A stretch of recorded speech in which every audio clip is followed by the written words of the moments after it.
Hay mamahal ang topic ngayon na tinatanong ni Ernesto. Ang tanong niya ay, nasubukan mo na bang sa loob ng bunganga nilalabasan? Sa ating pag-uusapan for today's video, interesado ka bang malaman kung ano ang kasagot? Please keep on watching para bago yan.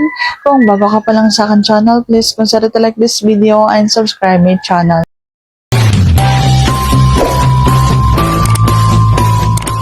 Ang sagot ay oo naman po, nasubukan ko na at maraming beses na.